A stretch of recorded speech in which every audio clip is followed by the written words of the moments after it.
তো আজকে আমাকে চ্যালেঞ্জ দিয়েছে 10 টাকার মধ্যে কি কি খাওয়া যায় সেটা দেখার জন্য। তো তার জন্য প্রথমে আমি চলে গিয়েছিলাম দোকানে। তো প্রথমেই আমি নিয়েছিলাম 2 টাকা দামের একটা মামা ভুজার, যেটা খেতে তো আমার খুবই ভালো লাগে। তারপর সেকেন্ড নিয়েছিলাম একটা কফি কো লজেন্স। তারপর খেয়েছিলাম পার্কের ছোট ভাই মার্ক। আর এটা তোমরা কে কে খেয়েছো অবশ্যই জানিও, যার প্রাইস হচ্ছে 2 টাকা।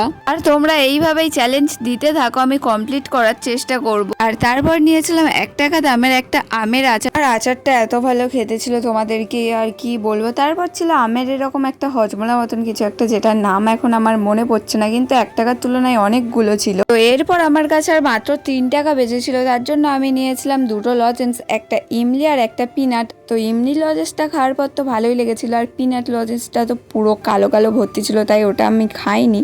আর লাস্ট আমার কাছে পড়েছিল মাত্র 1 টাকা, তার জন্য আমি নিয়েছিলাম একটা চুইংগাম। আর এর মধ্যে একটা স্টিকারও ছিল, যেটা আমি ছোটবেলার মতন হাতে মেরেও নিয়েছি। আর আমি কটা খাবার খেলাম সেটা কমেন্টে জানিও।